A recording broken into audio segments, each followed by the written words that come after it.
안녕하세요. 유평교회 성경 개관 공부 시간입니다. 오늘은 시편 세 번째 시간이고요. 시편이 시로서 가지는 특징에 대해서 함께 배워보는 시간을 갖겠습니다. 시편의 가장 큰 특징은 그 장르가 시라는 데 있습니다. 산문에 비해서 운문이라고 그러죠. 시는요. 운문은 좀 더 이렇게 정제된 문학 장르라고 할 수 있는데요. 그만큼 또 제약이 더 많다라는 특징도 있습니다. 다르게 말하면은 이 문학적인 표현 기법이 조금 더 엄격하게 그렇게 사용이 된다라는 건데요. 우리가 아는 전통적인 시라는 것은 이 운율하고 아분이라고 할 수 있는 거, 이제 오늘날 우리가 쓰는 이 영어식 표현으로는 리듬하고 라임이라는 것이 있습니다. 그렇죠? 그런데 이 시편을 비롯한 성경의 시들은요, 조금 다른 특징을 가져요. 물론 뭐 리듬이나 라임 그런 게 전혀 찾아볼 수 없는 건 아니지만 그것이 가장 공통적이고 보편적인 이 히브리 시의 특징이다, 이제 그렇게 말하기에는 조금 무리가 있습니다. 가장 확실한 특징은 평행법이라는 것하고요, 그리고 시적인 언어라고 할 수 있습니다. 오늘 이 두 가지를 함께 배워볼 텐데요. 이것을 통해서 우리가 시편을 읽고 또 이해할 때, 해석할 때 어떤 면에 유의해야 하는지도 함께 좀 말씀을 드리기를 원합니다. 먼저는 평행법입니다. 우리 시에서는 이제 대꾸법으로 불리는 그런 표현 기법이라고 할 수 있는데요. 최근에 인터넷에서 제가 이런 짧은 시를 봤어요. 이것이 정확히 이런 방식으로 지어진 시인데, 찬양은 좌우로, 기도는 앞뒤로. 이 시의 제목은 나도 모르게입니다. 찬양할 때는 나도 모르게 이렇게 몸을 좌우로 흔들고, 기도할 때는 또 앞뒤로 이렇게 흔든다라는, 그렇게 이제 공감할 수 있는 내용을 보면 이제 거의 한 문장도 되지 않을 정도의 그런 글자만 가지고 방금 말씀드렸던 평행법, 대꾸법을 완벽하게 이렇게 적용을 해서 하나의 시를 만든 겁니다.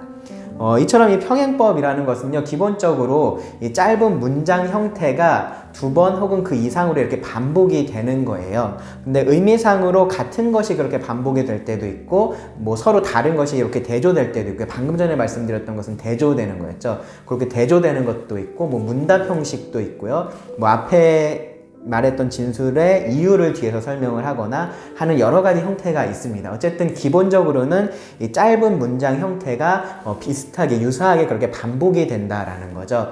성경의 예를 들면 이런 것들이 있습니다. 시편 6편 9절에 보시면 여호와께서 내 간구를 들으셨으며 여호와께서 내 기도를 받으시리로다 라고 그렇게 말씀을 합니다. 여기서 사용된 이 평행은 이제 동의 평행이라고 말을 할 수가 있어요. 이제 그렇기 때문에 지금 여기서 방금 말씀드렸던 거, 간구, 기도, 이런 것의 차이, 듣는 것, 받으시는 것의 차이, 이런 것들을 굳이 그렇게 찾아내려고 뭐가 다른지 애쓰지 않아도 된다라는 거고요. 또 그렇게 하지 말아야 한다라는 것도 의미에 포함이 되어 있습니다. 그런 차이를 강조하려고 지금 이러한 표현을 쓰고 있는 게 아니라는 거죠. 이 평행법을 사용해서 지금 이 시편 6편을 기록한 다윗은 하나님께 부르짖을 때 하나님께서 그것을 듣고 응답하신다라는 것을 말을 하고 싶은 겁니다. 같은 말을, 똑같은 말을 두 번 반복할 수도 있겠죠. 근데 대부분은 이렇게 조금씩 다른 표현으로 강조를 하는 것이 이 성경의 시에서 주로 발견이 되는 그러한 특징입니다. 간구와 기도, 뭐 듣는다는 말하고 받는다는 말, 이런 것들의 뭐 그 언어 공부를 해보면, 뭐 단어 공부를 해보고 하면은 그런 차이가 있을 수도 있고, 또 특정 문맥에서는 또 그런 것이 의미가 있을 수도 있지만, 여기서는 그러한 차이보다는 공통점, 그러니까 다윗이 하나님에게 말을 하고 하나님께서 그것을 들으시고 하는 그것이 더 강조된다라고 할 수 있습니다. 시편 19편 1절도 보시면요, 하늘이 하나님의 영광을 선포하고 궁창이 그의 손으로 하신 일을 나타내는 도다 라고 그렇게 말씀을 해요. 여기서도 이 하늘이 하는 일과 궁창이 하는 일의 차이를 강조하려고 지금 이렇게 말을 하고 있는 것이 아니에요. 하늘은 하나님의 영광만 선포를 하고 그의 손으로 하시는 일은 나타내지 않는다 라는 의미가 아니라는 거죠. 하늘이든지 궁창이든지 다 하나님의 영광을 선포하고 있고 하나님의 손으로 하신, 그의 손으로 하신 일들을 나타냅니다. 이 두 행이 기본적으로는 거의 유사한 의미를 그렇게 반복하고 있다라고 볼 수 있는 거죠.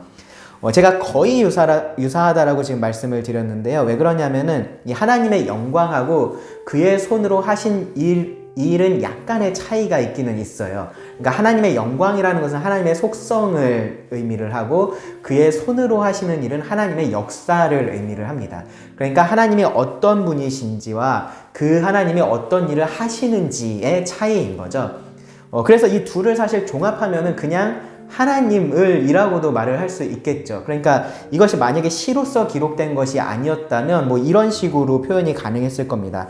하늘이나 궁창과 같은 하나님의 피조물은 하나님이 어떤 분이신지 어떤 일을 하셨는지를 통해서 하나님을 드러낸다. 이제 이런 식으로 문장으로 그렇게 쓸 수가 있는 겁니다. 평행법이 사용된 표현 중에 이런 차이가 더 분명한 경우도 있어요. 분명한 차이를 나타내는 경우도 있습니다.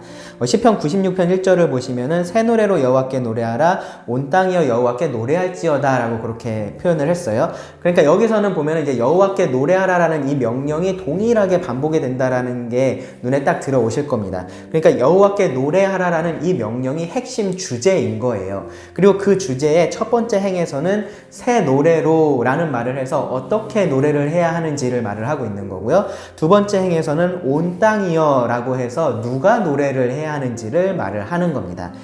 이러한 평행법을요 1절 이후로도 더 확장해서 생각해 볼 수 있는데요. 2절을 보시면은 여호와께 노래하여 그의 이름을 송축하며 그의 구원을 날마다 전파할지어다 라고 말씀을 해요.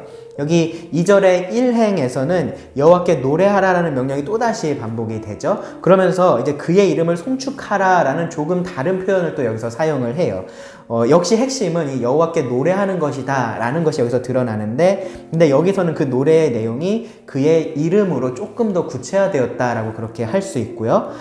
그리고 2행에는 보면은 그의 구원을 날마다 전파할지어다 라고 말을 해요. 그러니까 거기에다가 날마다 그렇게 여호와께서 행하신 구원을 전파하라는 그 내용이 덧붙여진 겁니다. 계속해서 이 시편 96편의 말씀을 읽어보시면 또 여호와께 노래해야 하는 이유도 그렇게 제시가 되는 것을 볼 수가 있습니다. 이런 평행법을 통해서 제시가 된 것을 볼 수 있습니다. 이런 식으로 이렇게 평행법을 우리가 이해를 하게 되면요, 시편의 내용을 좀 정리하고 이해하는 데 굉장히 도움이 돼요. 그러니까 시인이 말하고자 하는 그 핵심이 무엇인지를 알 수 있고, 또 그 핵심을 중심으로 해서 어떤 이야기들을 하고 있는지를 우리가 이렇게 정리를 해보면 이 전체의 주제를 더 명확하게 이해를 할 수 있고, 또 오해도 충분히 막을 수가 있습니다. 종종 이런 평행법은요, 이렇게 비슷한 의미를 반복하는 것이 아니라 다른 것을 대조하기 위해서도 사용이 됩니다. 반의 평행법이다 라고 얘기를 하는데요. 시편 37편 21절을 보시면은 악인은 꾸고 갚지 아니하나 의인은 은혜를 베풀고 주는도다 라고 말씀을 하고요. 시편 145편 20절에서는 여호와께서 자기를 사랑하는 자들은 다 보호하시고 악인들은 다 멸하시리로다 라고 말을 합니다. 이런 식의 대조는 사실 지혜 문학에서 굉장히 많이 찾아볼 수가 있어요. 그러니까 시편에서도 이 지혜하고 관련된 부분에서 우리가 자주 찾아볼 수 있고, 잠언으로 가서 보면 아주 상당수가 이런 대조를 이루는 평행법으로 쓰여진 것을 알 수 있습니다. 이런 대조가 있을 때는요, 그 대조의 접점이 무엇인지를 좀 생각을 해 봐야 돼요. 방금 읽었었던 이 시편 37편 21절 같은 경우에 명시되어 있지는 않아요. 그렇죠? 악인은 꾸고 갚지 아니하나 의인은 은혜를 베풀고 주는도다. 뭐를 꾸고 뭐를 갚지 않는지 이제 그것에 대해서 명시가 되어 있지는 않잖아요. 그런데 이 재물이라는 것이 대조의 접점이 된다라는 것은 어렵지 않게 그렇게 추론을 할 수 있습니다. 악인은 재물에 대해서 인색하고 이기적이지만 의인은 그렇지 않다라는 거죠. 그래서 시편 37편을 보시면은 16절에서는 또 이렇게도 말을 했어요. 의인의 적은 소유가 악인의 풍부함보다 낫도다. 여기서도 마찬가지로 재물을 접점으로 지금 대조를 하고 있습니다. 의인의 적은 소유, 악인의 풍부함입니다. 시편 37편은요, 악인이 형통하고 잘 되는 것을 보면서 그것 때문에 불평하고 시기하고 초조해하는 의인에게 주는 교훈의 시입니다. 그래서 이렇게 의인하고 악인에 대한 대조가 계속해서 보입니다. 그 대조들을 잘 정리를 해보면은 이 악인의 힘, 악인의 형통함이라는 것은 이 땅에 국한이 되고요. 그래서 굉장히 일시적이에요. 결국은 그들의 악행을 하나님께서 심판을 하실 겁니다. 그러니까 당장에 눈에 보이는 것 때문에 이 의인이 악인을 부러워하거나 불평하지 말아야 한다라는 것이 시편 37편의 메시지입니다. 그 핵심입니다. 여기서 이 대조를, 이 의인과 악인의 대조, 이런 것들을 잘 이해하는 것이 시편 37편 1절에 나오는 불평하지 말며 시기하지 말지어다 라는 이 명령을 이해하는 핵심 단서를 제공을 합니다. 여기까지 말씀드렸던 두 종류의 평행법, 그러니까 동의 평행법과 반의 평행법이 있었는데요. 이것이 함께 나타나는 경우도 있습니다. 시편 44편 3절을 보시면은 그들이 자기 칼로 땅을 얻어 차지함이 아니요 그들의 팔이 그들을 구원함도 아니라 오직 주의 오른손과 주의 팔과 주의 얼굴의 빛으로 하셨나니 주께서 그들을 기뻐하신 까닭이니이다. 먼저 이 3절의 1행과 2행은 차이를 강조하지 않습니다. 그러니까 동의 평행법이 사용이 된 거죠. 자기 칼이나 그들의 팔이 서로 다른 무언가를 이야기하고 있지 않다라는 말이에요. 둘 다 자기 힘으로 스스로라고 우리가 이해를 하면 됩니다. 땅을 얻어서 차지하는 것하고 구원하는 것도 마찬가지로 같은 의미예요. 그 말은 여기서 구원이라는 것이 나왔는데 이것이 영적인 구원을 의미하지는 않는다라는 거죠. 이스라엘이 땅을 얻어서 차지하는 것, 전쟁에 나가서 승리하는 것을 의미를 합니다. 그래서 일부 번역에서는요, 이거를 더 분명하게 하기 위해서 구원 대신에 승리로 그렇게 번역을 하기도 했어요. 땅을 얻어 차지하는 것은 구체적인 표현이고요. 구원함이라는 것은 조금 더 일반적인 표현으로 우리가 이해를 할 수 있을 겁니다. 그런데 여기 3행은요, 세 번째 행은 앞에 두 행과는 대조가 돼요. 그러니까 A가 아니라 B다라고 말을 하면서 요 B를 조금 더 강조하는 그런 방식인 거예요. 이스라엘이 가나안 땅을 정복할 수 있었던 것은 그들이 자기 힘으로 해낸 것이 아니라 하나님의 힘으로 된 일이다라는 것을 강조를 하는 겁니다. 하나님께서 그들의 전쟁에 개입하셔서 그 힘을 나타내셨고 또 그것이 모두 하나님의 은혜로 된 것임을 이렇게 평행법을 통해서 강조를 하는 거죠. 그러면서 지금 다시 하나님께서 그렇게 자신들의 지금 이 싸움에 개입하셔서 그 힘을 나타내시고 은혜를 나타내 주시기를 구하는 것이 시편 44편의 내용입니다. 기호로 표현을 하자면은, 표시를 하자면은 처음에 말씀드렸던 동의 평행법 같은 경우는 등호로 이렇게 표시를 할 수 있을 거고요. 방금 전에 말씀드렸었던 반의 평행법 같은 경우는 양방향 화살표로 이렇게 표시를 할 수 있을 겁니다. 이것하고는 조금 다르게 이렇게 한 방향, 단방향 화살표가 성립되는 평행법이 또 있습니다. 이거는 이제 종합평행법이다, 뭐 그렇게 표현을 하기도 하는데요. 시편 18편 34절을 보시면은 내 손을 가르쳐 싸우게 하시니 내 팔이 놋 활을 당기도다 라고 말씀을 해요. 그러니까 이 경우에는요, 앞에 행이 원인이 되는 거고 뒤에 행이 결과가 되는 거죠. 하나님께서 내 손을 가르쳐 싸우게 하셨기 때문에 내 팔이 놋 활을 당긴다, 이제 그런 의미입니다. 시편 46편 1절은요, 하나님은 우리의 피난처시오 힘이시니 환난 중에 만날 큰 도움이시라 라고 그렇게 말씀을 해요. 이 경우에는 보면 하나님에 대해서 피난처, 힘, 그리고 도움, 이렇게 세 가지로 표현을 하잖아요. 언뜻 보면은 단순하게 그냥 세 가지가 이렇게 나열되어 있는 것으로 보이는데, 이 마지막에 도움은 하나님이 피난처이시고 또 힘이시다라는 이 사실을 종합해서 자연스럽게 도출되는 결과라고 말할 수 있습니다. 그러니까 하나님이 피할 만한 장소이시고 또 방어할 수 있는 그런 힘이 있으시기 때문에 환난 중에 언제나 만날 수 있는 도움이 되신다, 그런 의미인 거죠. 이런 식으로 두 행이 평행 관계에 있기는 한데 동등한 관계라기보다는 어느 이렇게 하나의 종속이 되는 그러한 관계들이 있는데요. 이제 그럴 때는 이렇게 의미를 좀 잘 따져볼 필요가 있어요. 어느 행이 어느 행에 이렇게 종속이 되는지, 어떤 관계가 있는지, 그런 의미들을 좀 따져볼 수가 있습니다. 여기서 사실 더 구분을 하자면 이 평행법이 사실 정말로 많습니다.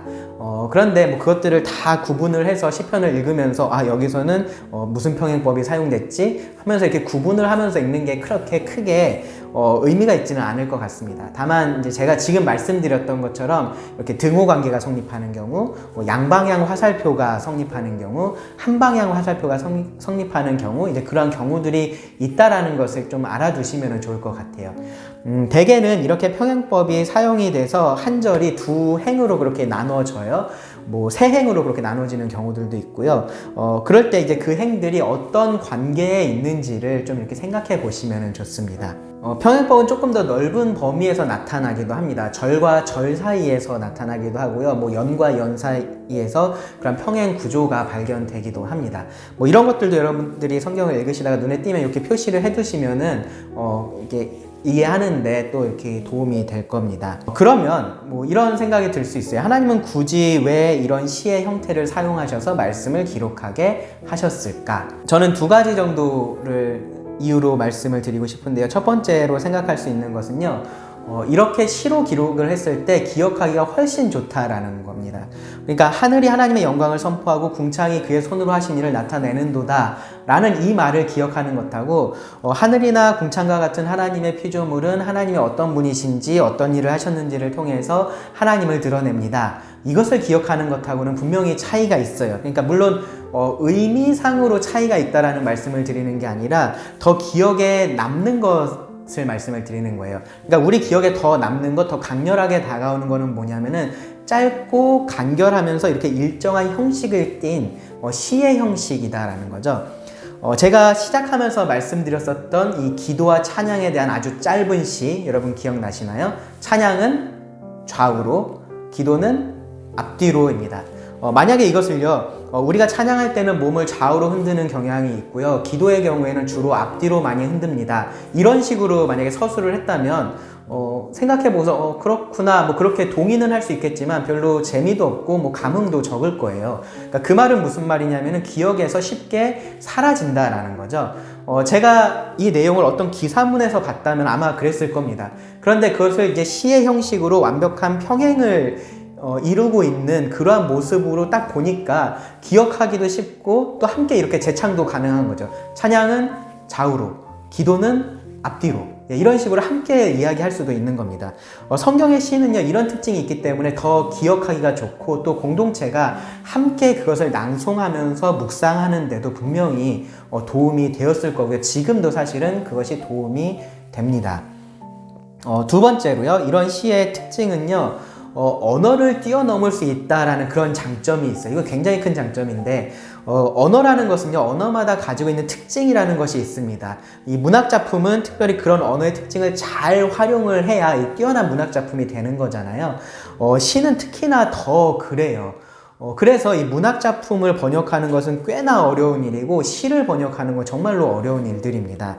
이 번역을 하더라도 본래 맛이 사라지는 경우가 대부분이에요. 그래서 우리가 이렇게 번안된 찬양을 해보면 조금 그런 맛이 떨어지는 경우들이 있죠. 만약에 성경의 시가 오늘날의 시처럼 뭐 리듬이나 아까 처음에 말씀드렸던 그런 리듬이나 라임을 주된 특징으로 그렇게 가지고 있었다면요, 이 번역되는 과정에서 그 모든 특징이 사라져 버렸을 겁니다. 다 잃어버렸을 겁니다. 그런 특징들을요. 우리가 히브리어로 성경을 읽지 않는 한 이것이 시인지 시가 아닌지 뭐 그런 거 구분하기도 어려웠을 겁니다. 만약에 그랬다면 아마 제가 시편을 개관하면서 아마 이런 부분들 언급하지도 않았을 거예요. 한글 성경으로 성경을 읽는 우리한테는요, 그런 게 아무 의미가 없기 때문에 그렇습니다. 그런데 하나님은 이런 섭리 가운데 히브리 시의 가장 큰 특징은 그런 라임이나 리듬이 아니라 평행법으로서 어떤 언어로 번역을 하든지 그 특징이 유지가 될 수 있게 하셨습니다. 평행법은요, 언어에 상관없이 나타나요. 방금 제가 처음에 말씀드렸던 찬양은 좌우로, 기도는 앞뒤로도 평행법이 우리말에서 드러난다는 것을 보여주는 거잖아요. 그리고 그러한 평행법이라는 것은요, 단순히 형식이 아니라 의미를 더 분명하게 해주고요, 또 강조하는 그런 역할들을 합니다. 히브리 시의 어떤 특징들은요, 번역에서 사라져서 좀 안타까운 부분들이 있어요. 그런데 어쨌든 이런 가장 중요한 특징인 이러한 평행법은 번역을 해도 유지된다라는 것에 우리는 사실 굉장히 감사해야 될 그러한 일입니다. 시의 형식적인 것에 대해서 말씀을 드렸으니까 한 가지만 더 말씀을 드릴게요. 히브리어 시가 이 형식적인 면에서 가지는 다른 좀 특징 중에 언급드릴 만한 것이 뭐가 있냐면은 바로 이합체 혹은 답관체라고 그렇게 불리는 알파벳 시편들입니다. 알파벳 시들입니다. 그러니까 근데 이건 꼭 히브리 시의 특징이라고 하기는 조금 그렇기는 한데, 이 몇몇 시가 이런 형식들을 따르고 있어요. 근데 이거는 이제 당연히 이제 번역 과정에서 완전히 사라질 수밖에 없죠. 그래서 우리말 성경을 읽으면서 이런 것들을 찾아볼 수가 없는데, 히브리 시에는 이 특징이 있습니다. 답관체로 지어진 시들이 있습니다. 답관체라는 것을 이제 우리말로 예를 들어서 말씀을 드리면 이렇게 할 수 있습니다. 가나다 순서를 따라가는 거죠. 가장 높으신 하나님을 찬양합니다. 다 나의 마음을 다해 찬양합니다. 다 함께 하나님을 찬양합시다. 뭐 이런 식으로 하는 겁니다. 이렇게 해서 가나다라 마바사에서 이제 하까지 그렇게 가는 거죠. 뭐 가나다가 아니라 기역, 니은, 디귿 뭐 그렇게 할 수도 있을 거예요. 히브리어는요 22개의 자음이 있습니다. 그래서 이것을 활용한 시편들이 있어요. 시편 25편과 34편이 거의 완벽한 답관체의 시이고요. 시편 9편하고 10편이 굉장히 흥미로운데 이거는 이제 여러 정황상 하나의 시였을 가능성이 굉장히 커요. 근데 그 이유 중에 하나가 뭐냐면은 바로 이 두 시편이 다 답관체 형식을 따르고 있습니다. 그런데 흥미롭게도 9편에서 끝난 알파벳 다음부터 10편이 이어져 가요. 그렇기 때문에 이 시편 9편과 10편은 이 답관체 형식을 띤 하나의 시였을 거다라고 많은 사람들이 추정을 합니다. 또 예레미야, 애가 같은 경우도요 5장을 제외하고는 1, 2, 3, 4장이 다 답관체로 기록이 되었고요. 잠언 31장에 나오는 현숙한 여인에 대한 그 말씀도 사실은 답관체의 시입니다. 이런 답관체를 사용을 하는 것, 알파벳 시편을 기록을 하는 이유는요, 단순히 이런 시의 형태적인 요소일 수도 있는데요. 이제 그렇기 때문에 이게 기역, 니은, 뭐 가나다라를 그렇게 따라가니까 이제 기억하는 데 도움을 주기도 했을 겁니다. 성경에 나오는 가장 완벽하고 또 그래서 좀 아름다운 답관체 시편은요, 시편 119편입니다. 여러분 잘 아시죠? 시편 119편인데 이 시편 119편은 성경에서 가장 긴 176절로 된 시이잖아요. 근데 이 답관체를 아주 멋지게 따르고 있는 그러한 시편입니다. 총 22개의 히브리어 자음이 있다라고 말씀을 드렸어요. 근데 그 자음들 각각의 8절을 사용을 했습니다. 그러니까 22 곱하기 8이니까 총 176절이 되는 거죠. 이 답관체를 사용하는 것에 대해서 대부분은 그러니까 형식적인 것 혹은 방금 전에 말씀드렸던 기억하기 좋게 만드는 것 이제 그것 외에는 큰 의미가 없다라고 많이들 얘기하는데 이 시편 119편 같은 경우는 사실 분명한 의도가 있다라고 좀 우리가 생각해 볼 수 있어요. 왜냐하면 이 시편 119편이 무엇에 대해서 말씀을 하고 있기 때문에 그래요? 하나님의 말씀에 대해서 말씀을 하고 있기 때문에 그렇습니다. 그러니까 하나님의 말씀을 기록한 히브리어 알파벳을 처음부터 끝까지 다 사용을 한 거죠. 그래서 이 말씀의 완전성을 그러한 형식적으로도 드러냈다라고 우리가 생각해 볼 수 있습니다. 다음으로 시편이 시로서 가지는 중요한 특징은요. 그 특징 두 번째는 시적인 표현입니다. 뭐 연상 언어, 비유적 언어, 수사적 표현 뭐 그렇게도 말을 할 수 있는 건데요. 그러니까 이 대상을 직접적으로 서술하는 게 아니라 무언가 다른 것을 통해서 묘사를 하는 것, 그리는 것입니다. 가장 자주 볼 수 있는 그런 시적인 특징은요, 뭐 은유나 지규처럼 무언가의 비유를 하는 거예요. 그러니까 독자에게 보여주고 싶은 대상을 이 독자가 익숙한 것, 잘 아는 것을 통해서 그렇게 설명을 하는 거죠. 보여주는 거죠. 시편 1편의 저자는 의인에 대해서 1, 2절에서는 거의 직접적으로 서술을 하듯이 그렇게 했는데 이제 3절에서는 확실한 비유를 사용을 했어요. 시편 1편 3절을 보시면은 그는 시냇가에 심은 나무가 철을 따라 열매를 맺으며 그 잎사귀가 마르지 아니함 같으니 그가 하는 모든 일이 다 형통하리로다. 여기서 중요한 표현은 이 같으니라는 이 표현이에요. 그러니까 이 같은 일을 기준으로 해서 앞쪽은 비유에 해당이 되는 거고 뒤쪽은 그 비유가 보여주는 실체를 말을 하고 있습니다. 이런 거를 이제 지규라고 하는데요. 지규. 이런 비유를 이해할 때는 이 비유의 핵심이 어디에 있는지를 잘 파악을 하는 것이 중요해요. 이 비유의 모든 것이 실체를 다 보여주는 것은 아니기 때문에 그렇습니다. 의인은 뭐 나무라서 뿌리가 어떻고 줄기가 어떻게 자라고 뭐 그런 것이 이 비유의 핵심은 아닙니다. 나무의 종류가 뭐 소나무인지 배나무인지 그런 것도 핵심은 아니에요. 여기서는 실체가 무엇인지를 분명히 밝혀줬기 때문에 이 비유의 핵심도 분명하게 우리가 알 수 있습니다. 의인이 하는 모든 일이 형통하다라는 이것이 실체고 그것을 나무에 비유를 한 거죠. 앞서 1절과 2절에서는 의인은 악인에게서는 멀고 하나님의 율법에는 가까운 사람으로 그렇게 말을 했습니다. 시편 1편의 시인은요. 그런 사람의 삶에 대해서 3절은 비유를 통해서 지금 말을 하고 있는 건데 그 삶은 모든 일이 형통할 거라는 얘기를 하는 거예요. 근데 그렇게만 말을 하면은 뭐가 어떻게 형통하다는 거야? 그것이 분명하지가 않잖아요. 그래서 그 형통함을 시편 기자는 이 비유를 통해서 설명을 한 겁니다. 그 형통함은 시냇가에 심은 나무의 형통함과 같다 라고 얘기를 하는 거죠. 그리고 그 나무를 보면은 열매를 맺고 잎사귀가 마르지 않지 않느냐, 이제 그렇게 말을 하는 겁니다. 그러니까 풍성한 생명이라고 우리가 말을 할 수 있을 거예요. 풍성한 생명력.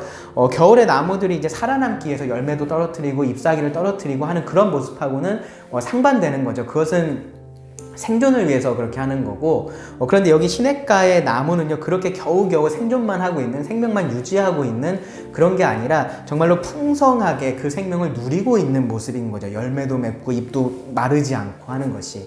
의인의 형통함은 그런 형통함이다 라고 그렇게 말을 하는 겁니다. 여기서 이러한 비유의 핵심을 잘못 이해를 하면 엉뚱한 데서 고민을 하고 있게 돼요. 시냇가는 뭐를 의미하는지, 열매는 뭔지, 잎사귀는 뭔지를 고민을 하는 겁니다. 열매를 항상 맺고 있는 게 아니라 철을 따라 맺는다는 것은 또 뭔지를 고민을 합니다. 1, 2절의 말씀을 고려를 해보면 시냇가에 심기었다라는 것은 악인에게서는 멀고 율법에는 가깝다라는 그러한 의미가 당연히 될 수 있겠죠. 그런데 이제 그것이 이 비유의 핵심은 아니라는 겁니다. 이 비유는 시냇가에 심은 나무처럼 말씀을 가까이 하라라는 그런 얘기를 하려는 비유가 아니라 오히려 그렇게 하는 사람이 결과적으로 누릴 수 있는 그러한 풍성한 삶에 대해서 말을 하고 있습니다. 때로는요, 방금 전에 말씀드렸던 가치나 처음 같은 이런 표현 없이 이제 비유를 하는 경우도 있는데요. 그것은 은유라고 이야기를 해요, 은유. 대표적으로 잘 아시는 시편 23편 1절 말씀이 있습니다. 여호와는 나의 목자 같으시니가 아니라 여호와는 나의 목자시니입니다. 우리가 실제로는 양이 아니니까, 그렇죠? 하나님도 실제로 목자는 아니시죠. 하지만 하나님을 목자와 같다라고 하지를 않고 그냥 목자라고 해서 더 이렇게 내적인 유사성을, 그 특징을 강조를 하는 겁니다. 하나님께서 그렇게 우리를 돌보시고 보호하시는 분이시다라고 이야기를 하는 거죠. 사실 제가 방금 전에 말씀드렸던 하나님도 실제로 목자는 아니시다라는 이 말이 듣기에 조금 이상하게 들리시는 분들도 계실 거예요. 하나님 왜 목자가 아니야? 하나님 목자지. 그렇게 생각하실 수도 있습니다. 그러니까 그 정도로 지금은 이 하나님과 목자의 관계는요, 이 성경에서는 이런 은유를 넘어서서 지금은 관용구로 그렇게 사용이 된다라고 우리가 볼 수 있을 정도예요. 그러니까 우리가 의인의 길, 악인의 길이라고 얘기할 때 특별히 다른 무슨 설명이 없어도 이 길이 진짜로 가는 길을 말하는 게 아니라 그들의 삶을 의미한다라고 우리가 자연스럽게 그렇게 이해를 하잖아요. 그것처럼 이제 목자라고 하면, 우리의 목자라고 하면은 굳이 다른 설명이 없어도 우리는 그것이 하나님을 의미한다라고 받아들일 정도로 그렇게 관용적으로 지금은 사용되는 은유가 되었습니다. 시편 84편 11절에서는요, 여호와 하나님은 해요 방패이시라 라고 말을 하는데요. 여기서는 하나님을 해하고 방패로 은유를 통해서 비유를 하는 거죠. 해하고 방패는 둥글다라는 공통점이 있죠. 그러니까 하나님은 둥그시다, 뭐 그런 의미일까요? 네, 그렇지 않습니다. 해와 방패에 대해서 시편 84편을 기록한 이 고라 자손과 당시의 독자들이 공통적으로 가지고 있었던 이미지를 우리가 좀 생각을 해봐야 돼요. 빛과 생명의 근원이 되는 해, 그리고 보호를 상징하는 방패입니다. 따라서 하나님께서 삶의 필요를 공급하시고 또 보호하시는 분이라는 그러한 의미로 이러한 비유를 사용했다라고 우리가 볼 수 있습니다. 그래서 이렇게 이 비유적인 표현을 우리가 이해를 하려고 할 때 좀 너무 쉽게 이렇게 우리 기준에서 이해하려고 하는 그런 잘못을 저지를 수도 있어서 좀 조심할 필요가 있습니다. 비유의 새로운 의미를 여러분들이 혹시 깨달으신 것 같으면 성경을 읽으시다가 지금까지 알던 비유하고 전혀 새로운 의미로 이 비유가 확 다가오시면은 여러분 굉장히 조심하셔야 됩니다. 틀릴 가능성이 아주 큽니다. 시편에는요, 하나님을 바위 혹은 반석으로 종종 이야기를 해요. 우리에게 바위가 주는 이미지는 주로 뭐냐면은 돌처럼 이렇게 단단한 것, 견고한 것을 의미를 하잖아요. 그래서 뭐 돌주먹 같은 그런 표현도 우리는 사용을 하는데, 물론 시편에서도 이 성경에서도 바위가 그런 의미를 가질 때가 있겠지만 주로 성경에서 말하는 이런 바위가 의미하는 것은 피할 곳입니다. 피할 곳. 여러분들이 등산을 하시다가 어느 날 바위에 이렇게 기댔는데 바위가 너무 따뜻한 거죠. 이 바위가 햇빛을 너무 잘 받아서 굉장히 따뜻할 수 있습니다. 그래서 바위가 참 따뜻하구나 이제 그런 생각을 하고 그날 밤에 시편을 읽는데 시편 18편 2절 말씀을 읽으신 거죠. 거기서 다윗이 여호와는 나의 반석이시오 라고 말을 했습니다. 그 말씀을 보니까 오늘 경험했던 그 따뜻한 바위가 생각이 난 거예요. 그래서 다윗이 하나님께 피할 수 있다라는 의미로 이런 표현을 사용한 게 아니라 하나님이 참 따뜻한 분이시다 라는 의미로 말을 한 거구나 라고 여러분들 그렇게 새롭게 깨달으셨다면 틀리신 겁니다. 새롭게 틀리신 거예요. 다윗이 하나님을 이 반석 바위로 자주 표현을 하는 것은요, 다윗이 이렇게 도망을 다닐 때 그런 바위 틈이나 동굴 같은 곳에 자주 숨었기 때문에 이제 그런 숨을 곳, 피난처의 의미로서 사용을 한 겁니다. 무슨 말씀을 드리는 거냐면은 내 생각이나 경험으로 이 저자의 의도를 벗어나서 여러분들 감동받지 마시라고 유의하시라고 말씀드리는 겁니다. 이 비유의 의미는요, 내가 결정하는 것이 아니라 저자가 결정하는 거고요. 그 저자가 결정한 의미를 내가 잘 찾아내야 되는 겁니다. 다음으로 또 시편을 비롯해서 성경을 읽다 보면은 하나님은 사람처럼 이렇게 신체 기관이 있으세요. 그렇죠? 우리가 이미 읽었었던 시편에서도 시편 44편 3절에서도 하나님은 팔도 있고 손도 있고 뭐 얼굴도 있는 그러한 분으로 표현이 됐잖아요. 시편 34편 15절도 여호와의 눈은 의인을 향하시고 그의 귀는 그들의 부르짖음에 기울이시는도다 라고 말을 해요. 그러니까 하나님 눈도 있으시고 귀도 있는 분으로서 말씀을 하고 있습니다. 시편 99편 5절에서는요, 너희는 여호와 우리 하나님을 높여 그의 발등상 앞에서 경배할지어다 그는 거룩하시도다 라고 말을 합니다. 여기서는 발도 있으신 거죠. 실제로 하나님께서 우리처럼 이런 몸을 가지고 계신 것이 아니라 이제 우리 입장에서 하나님께서 하시는 일들을 보면서 그렇게 이해할 수 있도록 표현을 하는 겁니다. 하나님의 팔이라는 것은 하나님의 능력을 말을 하는 거고요. 하나님의 눈은 하나님의 이런 인식이나 평가를 말을 해요. 그래서 이제 의인에게는 은혜를 베푸시는 것하고 연결이 되어 있고 악인에게는 심판을 내리시는 것하고 연결이 되어 있습니다. 하나님의 귀는 관심이에요. 이렇게 귀 기울이는 거 관심입니다. 하나님의 콧김은요, 분노를 의미를 합니다. 시편 56편 8절에서 다윗은 하나님께 나의 눈물을 주의 병에 담으소서라는 이런 표현을 사용하기도 했어요. 하나님이 실제로 눈물병을 가지고 계시거나 그런 것은 아니겠죠. 그렇게 다윗의 눈물을, 다윗의 고통을 기억해달라라는 시적인 표현인 겁니다. 이런 표현들은요, 우리하고는 다르신 하나님을 우리 쪽에서 이해할 수 있도록 도와주는 그러한 표현들이에요. 이것은요, 그래서 어떻게 돼야 되냐 하면은 하나님의 어떠하심을 먼저 보고 그것과 유사한 점을 우리에게서 찾을 때 이 오류를 피할 수가 있는 거예요. 반대로 우리의 모습들을 보면서 하나님에게 이런 면도 있을 거야 라는 식으로 접근을 하면 잘못된 비유, 잘못된 결론에 도달을 할 수 있게 될 수 있으니까 주의를 해야 됩니다.